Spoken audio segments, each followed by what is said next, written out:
Before we start the video, I want you to subscribe to the best Telegram channel at the first link in the description, where we show our earnings on cryptocurrencies, and not only, our capital that we manage is more than $3 million.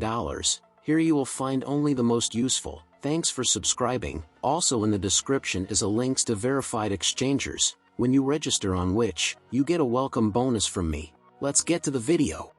Friends, Elon Musk has been talking about big money problems with the USA government. After 10 days ago, the national debt reached the $314 billion limit. Now there are more and more rumors that we will see the biggest showdown over the national debt limit in the last 20 years. How could this affect the financial markets and Bitcoin?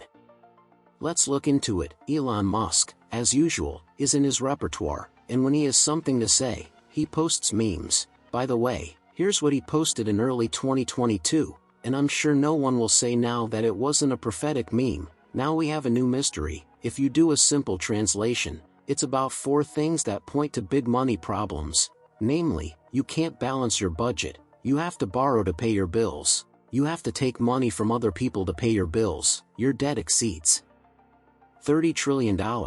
That last point clearly gives you an understanding of what we are talking about, although Musk obviously got lazy and didn't correct the figure to 314,000,000,000,000,000,000,000,000,000,000, because that's the ceiling of the American national debt right now. But let's look at the other 3 points in more detail. The first one talks about the American budget, which is in deficit, and that is where the national debt comes from, because the government spends more than it earns, and hence the second point, that in order to pay their bills, they first have to borrow money from someone else, which leads to a constant increase in the size of the national debt. And the caveat here is that this practice is common throughout the world, not just in the USA. Once states switched to a fiat economy and sold people the idea of an unsecured currency, officially, the dollar, the yuan or the euro are, of course, backed by their economies and the belief that they will pay the bills,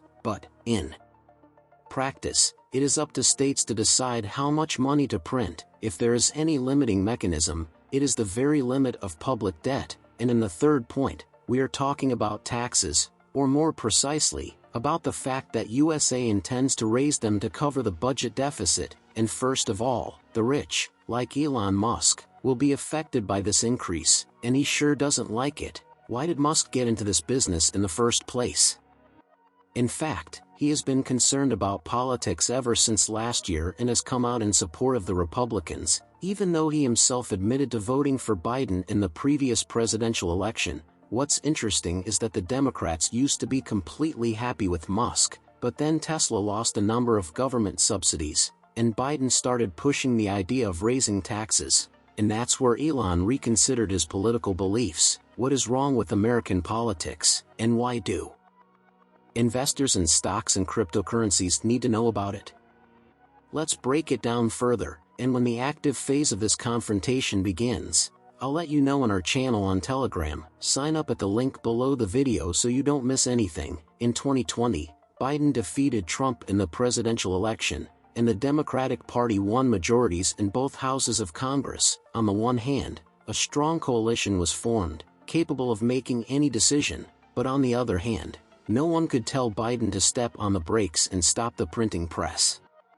Back then, the USA was already printing dollars to stop the corona crisis, at the behest of Trump, who could not allow the financial markets to collapse before the election. And then, the Democrats came to power, promising to spend $100 billion on social spending and infrastructure rebuilding, and they did this by printing an additional $200 trillion to the $30 trillion that Trump managed to print. As a result, we got the highest inflation in the United States in 25 years, and the Fed, which had long turned a blind eye to the problem, still had to turn off the printing press and raise interest rates in an emergency, thereby causing a bear market. In 2022, there was a partial congressional election which was expected to be a rematch of the Republican Party, but they managed to get a majority, only in one chamber. But even that was enough to block the passage of the law to raise the national debt limit. Recently we have already raised the subject of a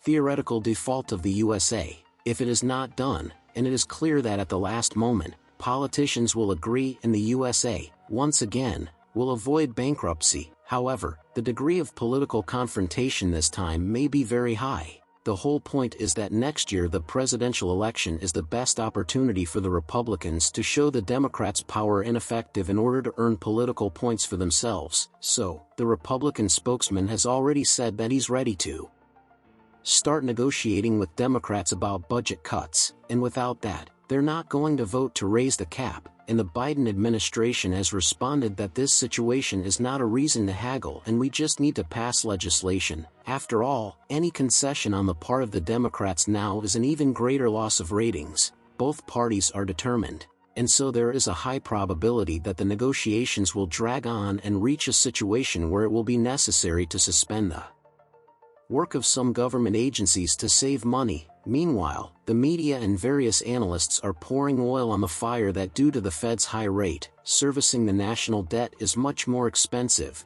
and, therefore, the money on the Treasury balance sheet may run out sooner than it did in the summer. I will ask you to support this video with likes and subscriptions, if you liked it and it was useful. And then let's briefly assess what can happen to the price of S&P 500 index and Bitcoin. Due to the political confrontation in Congress, the USA raised the national debt limit 100 times already, and I'm not surprised if with time this figure will come up to $100 trillion and will go further, and this process happens in different ways. When one party has power, like they did in 2021, they raise the debt ceiling so fast that hardly anybody notices. But when politicians need to score points before an election and nobody has a majority in both houses of Congress, the S&P 500 tends to drop 17 to 21%. The situation is not really unique. Everyone understands that a decision will eventually be made and it would seem possible to just ignore all the possible fodder.